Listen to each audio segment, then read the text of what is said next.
Do you happen to keep a monkey in your home, or indeed any other kind of primate apart from the odd teenage boy? Obviously, if you do, the government would like to hear from you. They're worried about them, the monkeys, that is, not the teenage boys. And Mcintosh is the Conservative MP who chairs the Environment, Food and Rural Affairs Select Committee. And I make light of this, Ms Mcintosh, but actually there is a problem with monkeys in people's homes, isn't there? Well, there is. Good morning to you, John, because we simply don't know how many non-human primates, or monkeys as you would say, are kept in captivity. So that is a surprise.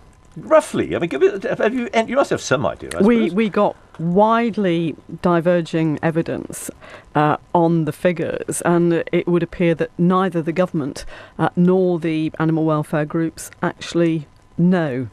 Well, it might be vanishingly small, that might, Nicola. I don't know anybody with a monkey in their house, do you? I can't think of anybody that owns a monkey. I think it might be a bit colder in North Yorkshire too. Well, I tell you what, actually, we must just ask our audience about this, because obviously we get lots of people listening. They could tweet us, couldn't they, or email us, or whatever they wanted to do, and tell us. So that might help you a little bit. Well, indeed. What we're asking for is the government to actually have a slightly more scientific evidence base and to commission independent research in this regard. But I think until you tackle the problem, we don't know whether it's large scale or small scale, so we really can't say whether it's a problem at all. Well, that was going to be my next question. What is the problem? You talk about the problem. What is it?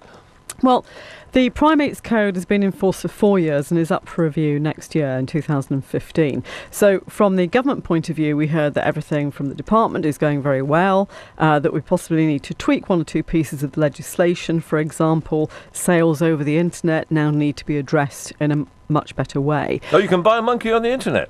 So I haven't tried yet, John, but perhaps the Today programme could pilot a scheme for us. Then on the other hand, you had the RSPCA and other bodies like the Monkey Sanctuary, Monkey World, and other animal welfare groups that are concerned. Now, what we don't know, the evidence we heard is that the trade is more domestic, but I think we need to put our minds at rest that CITES, the international convention that covers endangered species, is not being abused, and that there are no large numbers of third country imports into Britain. So that's the main concern, is that it's not so much animal welfare as endangering endangered species. Well, the bottom line is animal welfare of the concerns that the committee heard about and reflected in our report.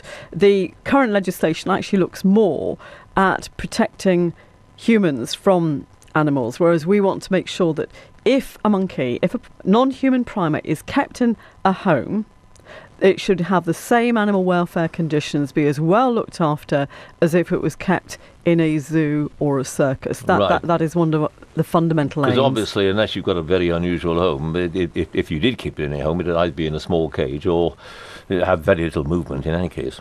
I'm not the best expert to know whether monkeys can be house trained, so one would imagine that they would have dedicated premises within a home.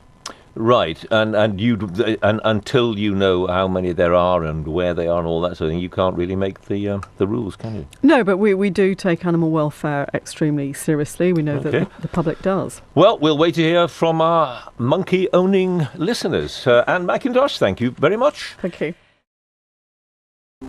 When owners can no longer cope with their monkeys, many end up here. Wild Futures, a monkey sanctuary in Cornwall.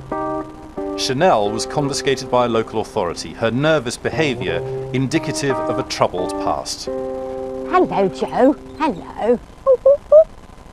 Joey is a capuchin monkey.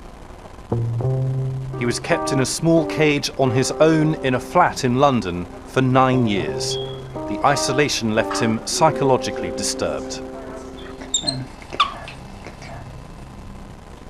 But it was the physical damage that was shocking. A lack of sunlight gave him rickets.